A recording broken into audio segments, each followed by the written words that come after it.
Hello guys, this is Abhijit before you, and I'm from Bangabandhu Sheikh Mujibur Rahman Science and Technology University, Department of English.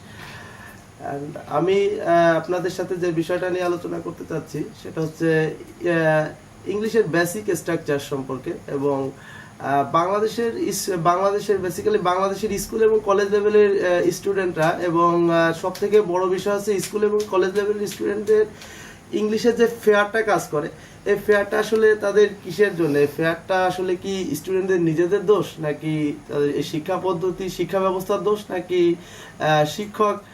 শিক্ষকদের পড়ানো ভুল? এই জায়গাগুলো আমি আসলে চোখে আঙুল দিয়ে দেখাই দিতে চাই এবং সেই জন্য আমি নিয়মিত ইউটিউবে আমার ভিডিওগুলো আপলোড করতে চাই। এই জন্য আমি আপনাদের সর্বাত্মক সহায়তা কামনা করতেছি। Thank you very much. Hey, বলেন দা সাধারণ সাবঅর্ডিনেট আর কোঅর্ডিনেটিং, সাবঅর্ডিনেট ক্লোজ আর কোঅর্ডিনেট ক্লোজের ভিতর পার্থক্য কি? সাবঅর্ডিনেট ক্লোজ আর কোঅর্ডিনেট ক্লোজের ভিতর পার্থক্য কি? সাবঅর্ডিনেট ক্লোজ দিয়ে সাবঅর্ডিনেটিং কনজাংশন হয়। সাবঅর্ডিনেট ক্লোজ দিয়ে সাবঅর্ডিনেটিং কনজাংশন হয়। সাবঅর্ডিনেটিং কনজাংশন দিয়ে সাবঅর্ডিনেট বুঝিনি? সাবঅর্ডিনেট কতগুলো শান্ত কমপ্লেক্স হয়, এটা দুটোকে এক করে আর যেটা এক অর্থাৎ কোঅর্ডিনেট মিক্সচার দুটো সেন্টেন্স তৈরি করে। দুটো সেন্টেন্স তৈরি করে। ঠিক আছে স্যার। আচ্ছা কমপ্লেক্স নাটা আনসার দেন। কমপ্লেক্স আর হচ্ছে কম্পাউন্ডের ভিতর পার্থক্য কি?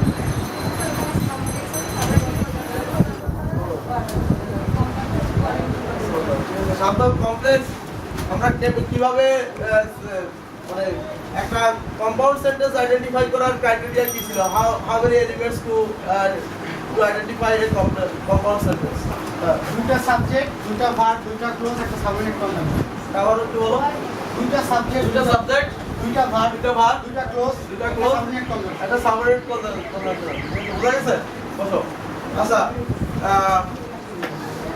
স্যার একটু দাঁড়ান তো। So what's your understanding by overall idea? What's your overall idea?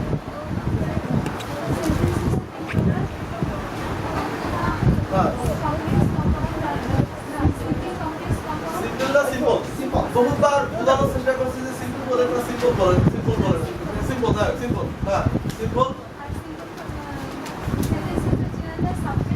একটা ভার্ব একটা সাবজেক্ট আর একটা close.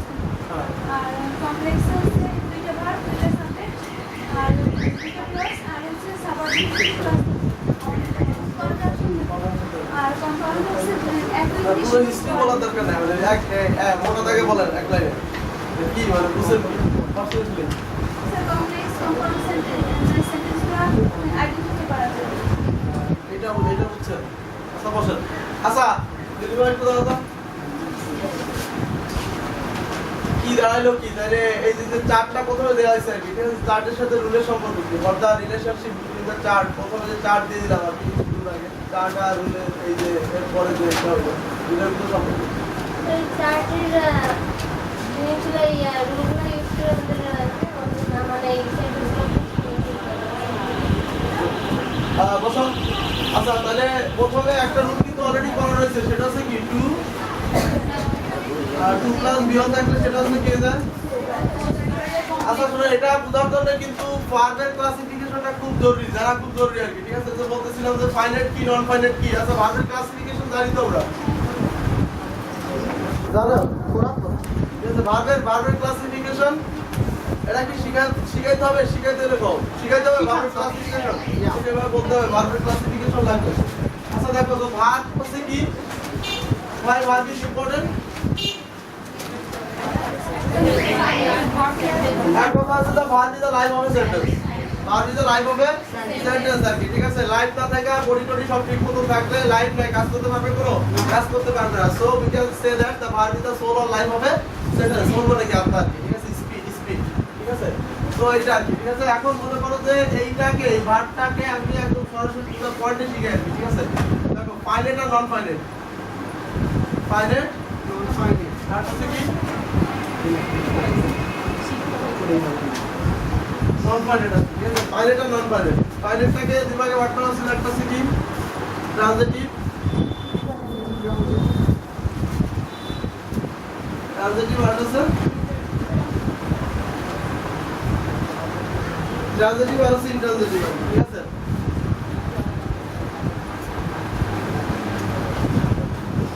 Main verb auxiliary verb অবশ্যই এটা থাকে হবে। মেইন ভার্ব অক্সিলারি ভার্ব আর মেইন ভার্ব তো বুঝো আর কি, ঠিক আছে? অক্সিলারি ভার্ব হচ্ছে কি এই যে to be, to do, to have, আছে মডেল অক্সিলারি, ঠিক আছে? আর মেইন ভার্বটা আছে কি? আচ্ছা মেইন ভার্বটাকে কিন্তু আমরা দুই ভাগে ভাগ করা যায়, ঠিক আছে? একটা আছে স্ট্রং আর একটা আছে উইক। স্ট্রং আর আছে কি উইক, বোঝা গেল? ফাইনাইটের অংশটা আগে ক্লিয়ার করি। সো ফাইনাইটকে তাহলে দুই ভাগে ভাগ করতে ট্রানজিটিভ আর আছে ইন্ট্রানজিটিভ। ট্রানজিটিভ আর ইন্ট্রানজিটিভের ভিতরে পার্থক্য কি? ফাইনাইটটা কি ছিল? সমাপিকা ক্রিয়া। কি ক্রিয়া? সমাপিকা ক্রিয়া। একটু আগে বলে আসছি যে সমাপিকা ক্রিয়াটা কি আর কি হচ্ছে, বাংলা লিখে দিতে পারো সমাপিকা ক্রিয়া। সমাপিকা ক্রিয়া, ঠিক আছে? সমাপিকা ক্রিয়াটা কি ছিল? একটা ভার্ব যখন একটা সেন্টেন্সের অর্থ পরিপূর্ণরূপে প্রকাশ করতে পারবে, দ্যাট ইজ কল্ড সমাপিকা ক্রিয়া। বোঝা গেছে? I eat, I eat to live, আমি খাই। বেশি ঠিক আছে? আই ইট, এই সেন্টেন্সে ইটটা কি? ভার্ব। কি ভার্ব? ফাইনাইট ভার্ব, ঠিক আছে? কিন্তু এর পরবর্তীতে লিভ আরেকটা ভার্ব আছে, কিন্তু এর আগে কি আছে? টু আছে। এই লিভ ভার্বটা কখন মিনিং দিচ্ছে? কখন মিনিং দিচ্ছে? তখন বলো, যখন ইট আছে। ইট ছাড়া লিভ কোনো মিনিং দিতে পারবে না, ঠিক আছে? এটা আছে ফাইনাইট আর আছে নন ফাইনাইটের ভিতর পার্থক্য আর কি, ঠিক আছে? তাহলে যেটা একটা ভার্ব যখন সেন্টেন্সের অর্থ পরিপূর্ণরূপে প্রকাশ করতে পারবে সেটাই কি? ফাইনাইট, ঠিক আছে? এরপরে এটার যে দুই ভাগে ভাগ করা আছে ট্রানজিটিভ আর ইন্ট্রানজিটিভ। ট্রানজিটিভ হচ্ছে কি? হ্যাঁ, একটা আছে সকর্মক আর একটা আছে অকর্মক, লিখে নিতে পারো আর কি, ঠিক আছে? সকর্মক, সকর্মক আর আছে অকর্মক। সকর্মক হচ্ছে একটা ভার্বের পরে যদি অবজেক্ট থাকে, দ্যাট ইজ কল্ড সকর্মক। আর একটা ভার্বের পরে যদি অবজেক্ট না থাকে তাহলে সেটা হচ্ছে কি? অকর্মক। বোঝা গেল? তাহলে what the difference between the transitive আর ইন্ট্রানজিটিভ? সকর্মক আর আছে অকর্মক, ঠিক আছে? আচ্ছা দেখো, এরপরে বিষয়টা হচ্ছে কি যে মেইন ভার্ব আর অক্সিলারি ভার্বের ভিতরে পার্থক্য বুঝো তো? মেইন ভার্বটা আছে কি? মেইন ভার্বটা আছে কি? সেন্টেন্সে যে ভার্বটার মিনিং আছে সেটা আছে মেইন ভার্ব। সেন্টেন্সে যে ভার্বটার মিনিং আছে, সরাসরি কাজ করা বোঝায়, সেটা আছে মেইন ভার্ব। দুই ভাগে ভাগ করা ছিল, একটা আছে স্ট্রং আর একটা আছে উইক। উইকটা আছে কি? যে ভার্বের পাস্ট কিংবা মানে বি টু বি থ্রি করে ইডি ইডিটি এগুলো যুক্ত হয়, ইডি ইডি যুক্ত হয়, সেগুলো হচ্ছে উইক ভার্ব। আর এগুলো বাদে যা আছে সব কি? স্ট্রং ভার্ব আর কি। বোঝা গেছে? তাহলে স্ট্রং আর উইকের ভিতর পার্থক্য বুঝলা? আর একটা হচ্ছে অক্সিলারি ছিল। অক্সিলারিকে পাঁচ ভাগে ভাগ করা যায় বেসিক্যালি, চারটা শেখো। টু বি কি ছিল? Am is are was were, am is are was were. To ডুর ভিতর ডু ডিড ডাজ, আর টু হ্যাভ এর ভিতর হ্যাভ হ্যাজ হ্যাড। আর হচ্ছে মডাল অক্সিলারির ভিতর কি ছিল? মডাল অক্সিলারির ভিতর ক্যান, কুড। একজন বলো তো মডাল অক্সিলারি গুলো, একজন বলো, কে বলবা? Who will want to give the answer, বলো।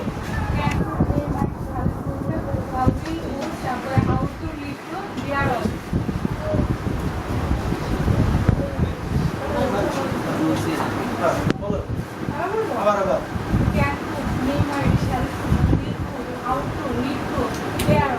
আচ্ছা, অর্থ হবে। আচ্ছা, আরো অনেক আছে, আমি বলবো, তাই তো? আচ্ছা, তাহলে বোঝা গেছে মডাল অক্সিলারি। তাহলে আছে দ্বিতীয়টা আর একটা বলছিলাম, সেটা হচ্ছে ফ্লাকচুয়েটিং অক্সিলারি। কি অক্সিলারি? ফ্লাকচুয়েটিং।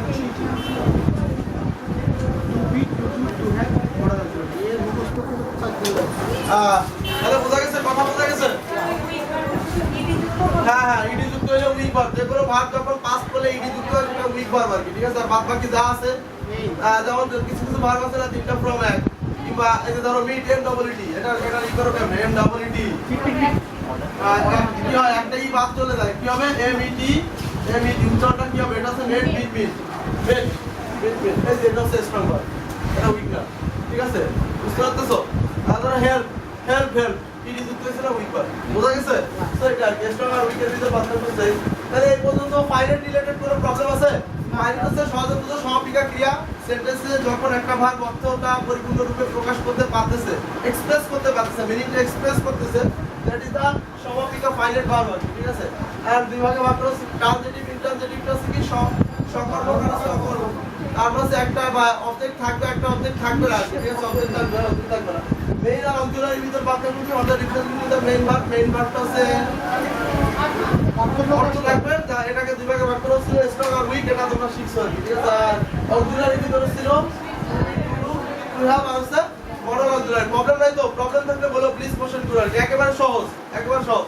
আচ্ছা, এরপরে নন ফাইনাইটে চলে আসি। নন ফাইনাইটটা কি? নন ফাইনাইটটা কিছুই না, এটা আছে তিন ভাগে ভাগ করা যায়। এটা হচ্ছে অস্বাভাবিক ক্রিয়া, লিখতে পারো বাংলাটা।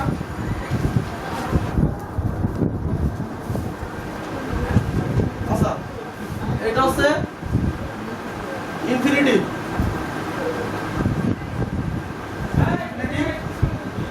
পার্টিসিপল আছে জিরান।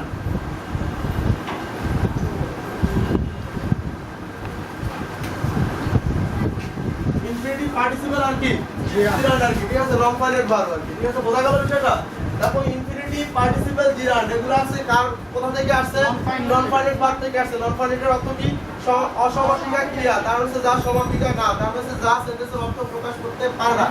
একটা ভার্ব অর্থ প্রকাশ করতে যখন ফাইনাইটের উপর ডিপেন্ড করে সেন্টেন্স এর অর্থ। বুঝা গেল? একটা ভার্ব অর্থ প্রকাশ করতে গেলে ওটাও কিন্তু ভার্ব, ওটাও কিন্তু মেইন ভার্ব। নন ফাইনাইটটাও কি বলতো? মেইন ভার্ব, কিন্তু নিজের অর্থ প্রকাশ করার অ্যাবিলিটি নাই। They do not ability to express the own meaning. তাহলে to express the meanings they depend on other, and যার উপর ডিপেন্ড করে, যার উপর ডিপেন্ড করে সেটা কি? যার উপর ডিপেন্ড করে সেটা ফাইনাইট। আর যা যে ডিপেন্ড করে, যে ডিপেন্ড করতেছে সে কি? নন ফাইনাইট আর কি, ঠিক আছে। এটা হচ্ছে কি ইনফিনিটিভ, তোমরা সবাই জানো ইনফিনিটিভটা কি? To plus beyond, to plus beyond, এটাকে কি বলে? ইনফিনিটিভ বলে আর কি, ঠিক আছে। আর পার্টিসিপল হচ্ছে কি? ভার্বের সাথে আইএনজি। জিরান কি? ভার্বের সাথে আইএনজি আর কি, ঠিক আছে। এবার কথা হচ্ছে দুইটাই ভার্বের সাথে আইএনজি হলে চিনবো কিভাবে? চিনবো কিভাবে? ইনফিনিটিভ তো চেনা সহজ, যে কি আছে? টু প্লাস বিয়ন্ড আছে, দেখা চিনে ফেলবা যে এখানে টু প্লাস বিয়ন্ড আছে, তাহলে এটা কি হবে? ইনফিনিটিভ আছে। কিন্তু ঘটনা হচ্ছে কি যে এখানে কি আছে? পার্টিসিপলের জিরান সেম হয়ে গেছে, চিনবো কিভাবে? পার্টিসিপল ভার্বের সাথে আইএনজি যখন অ্যাডজেক্টিভের কাজ করে, কিসের কাজ করে? অ্যাডজেক্টিভের কাজ করে, তখন সেটা কি? বলো পার্টিসিপল। আর যখন নাউনের কাজ করে তখন সেটা কি হয়? জিরান। সহজ কথা, একটা নাউনের কাজ করে, একটা অ্যাডজেক্টিভের কাজ করে। বুঝাইতে পারলাম জিনিসটা? যখন ভার্বের সাথে আইনযুক্ত ফর্মটা কিসের কাজ করবে? ভার্বের সাথে আইনযুক্ত ফর্ম যখন অ্যাডজেক্টিভের কাজ করবে, অ্যাডজেক্টিভের কাজ করবে, তখন সেটা কি? পার্টিসিপল। সহজ কথা, এর থেকে সহজ জিনিস আর নাই। আর যখন এটা নাউনের মতো কাজ করবে তখন সেটা কি হবে? জিরান। দুইটা উদাহরণ লিখলে ক্লিয়ার হয়ে যাবে, ঠিক আছে। শেখার বিষয় ছিল পুরো রাইট, মানে পুরো ভার্বের ক্লাসিফিকেশনের ভিতর এটাই ছিল শেখার বিষয়, ঠিক আছে। যে নন ফাইনাইটের ভিতর পার্টিসিপল আর জিরানের ব্যবহার, পার্টিসিপল আর জিরানের ব্যবহার যদি পারো তাহলে আচ্ছা, এই ইনফিনিটিভ পার্টিসিপল জিরান এটা কিন্তু আমাদের কমপ্লিটিং সেন্টেন্সে লাগবে। এখান থেকে 3টা থেকে 3 মার্কসের কোশ্চেন হবে। ইনফিনিটিভ পার্টিসিপল জিরান থেকে 3 মার্কসের 3টা কোশ্চেন। আর হচ্ছে তোমাদের ওই কন্ডিশন ছিল ইফ আর আনলেস জাতীয় সেন্টেন্স আর কি, ঠিক আছে। কন্ডিশন ওখান থেকে 2 মার্কস, 5 মার্কসের সিলেবাস আছে ওই ট্রান্সফরমেশন, 5 মার্কসের অর্ধেক ক্লিয়ার হয়ে গেছে, যদি এটা বুঝো। সেন্টেন্স দেখো তো, walking is good for health. Walking is good for health, বুঝতে লেখা হয়েছে? Walking is good for health.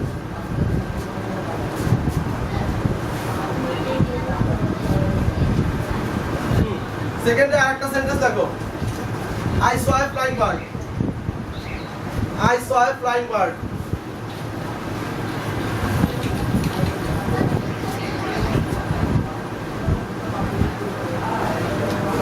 হলো? হইছে?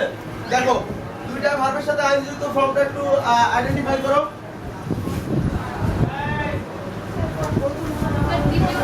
প্রথম সেন্টেন্সটা কি ছিল? আচ্ছা, এটা কি দরকার আছে? আমি এটা মুছে দিলাম তাইলে। দরকার আছে? দরকার আছে? বুঝছো? এটা বুঝছো? পুরো 4টা বুঝছো? ফাইনাইট, নন ফাইনাইট বুঝছো? ট্রানজিটিভ, ইনট্রানজিটিভ বুঝছো? অক্সিলারি মেইন ভার্ব বুঝছো? মেইন ভার্বের স্ট্রং উইক বুঝছো? স্ট্রং উইক, ঠিক আছে। তারপরে ইনফিনিটিভ পার্টিসিপল জিরান। ওকে, তো তাহলে মুছে দেওয়া যায়। সো লাস্টে দুটো সেন্টেন্স বলা আছে কি কি? Walking is good for health. Walking is good for health. I saw a fly. Walking is for health এই যে কি বুঝাবি? Good for health. For health. I saw পরেরটা কি ছিল? I saw a flying bird. Flying bird. দেখো কত সহজ, flying bird. জিনিসটা খেয়াল করো। তো ভার্বের সাথে আইএনজি কোনটা? ওয়াকিং, আর ওই পাশে কি? ফ্লাইং, ঠিক আছে। এখন আমাদের আইডেন্টিফাই করতে হবে এটা পার্টিসিপল না জিরান আর কি, ঠিক আছে। মনে করো কি বলছি আমরা, দুইটা জিনিস জানি, জিরান নাউনের কাজ করে, পার্টিসিপেল অ্যাডজেক্টিভের কাজ করে। কি জিরান নাউন পার্টিসিপেল অ্যাডজেক্টিভ আর কি, ঠিক আছে। আচ্ছা নাউনের সেন্টেন্সের কাজ কি কত? নাউনের কাজ কি? সেন্টেন্সের সাবজেক্ট আর অবজেক্টের কাজ করে। নাউন সেন্টেন্সের সাবজেক্ট অথবা অবজেক্ট হিসেবে ব্যবহৃত হয়। নাউন সেন্টেন্সের সাবজেক্ট অথবা অবজেক্ট হিসেবে ওয়ার্কিং থাকে। ধরো দেখো ইজ গুড ফর হেলথ, কি নাই সেন্টেন্সে? সাবজেক্ট নাই, কি দিয়ে কোশ্চেন করো? কি আমাদের শরীরের জন্য কি, ঠিক আছে? সো কি হাঁটা সেন্টেন্সের সাবজেক্ট কে? বুঝতে পারছো? আমরা কি জানি? এস বি ও, ঠিক আছে। এই যে ওয়ার্কিং সাবজেক্ট ইজ কি আর এটা হচ্ছে কি তো এটা অবজেক্ট, এটা এক্সপ্রেশনের মধ্যে থাকতে হবে অবজেক্ট আছে। কারণ বাপের কাছে কি কিংবা কাকে দিয়ে কোশ্চেন করে आंसर পাওয়া গেলে কি অবজেক্ট, এটা পাওয়া যাবে না। এর পরেরটা দেখো I saw a flying bird, participle হতে গেলে কিসের কাজ করতে হবে? অ্যাডজেক্টিভের কাজ করতে হবে। আমরা জানি না এটা পার্টিসিপল না জিরান, ঠিক আছে। এখন দেখো অ্যাডজেক্টিভের সংজ্ঞা কি ছিল? একটা ওয়ার্ড যদি নাউন বা প্রোনাউনের দোষ গুণ অবস্থা সংখ্যা পরিমাণ পরিমাপ এগুলো বোঝায়। একটা ওয়ার্ড যদি নাউন বা প্রোনাউনের দোষ গুণ অবস্থা সংখ্যা এগুলো বোঝায়, তখন এটা কি হবে? আচ্ছা I saw a flying bird, বার্ডটার অবস্থা বোঝাচ্ছে। কোন অবস্থায় দেখছিলাম? উড়ন্ত অবস্থা আর কি, ঠিক আছে। তাহলে this flying is the condition of bird, this flying is the condition of the bird, বার্ডের অবস্থা। তাহলে এটা কি?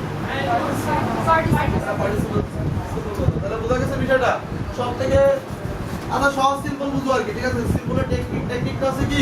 টেকনিক কিছুই না, ভার্বের সাথে আইএনজি যুক্ত ফ্রম তো, যখন এরপরে আরেকটা ভার্ব থাকবে, যখন এরপরে কি থাকবে? আরেকটা ভার্ব থাকবে, তখন সেটা দিলাম। আর ভার্বের সাথে আইএনজি যুক্ত ফ্রমের পরে যদি নাউন থাকে তাই না? ভার্বের সাথে আইএনজি যুক্ত ফ্রমের পরে যদি ভার্ব থাকে তখন কি হবে? এটা জিরান্ড হবে আর কি, ঠিক আছে। আর ভার্বের সাথে আইএনজি যুক্ত ফ্রমের পরে যদি নাউন থাকে তাহলে কি হবে? পার্টিসিপেল। এই দেখো ওয়ার্কিং এর পরে কি আছে?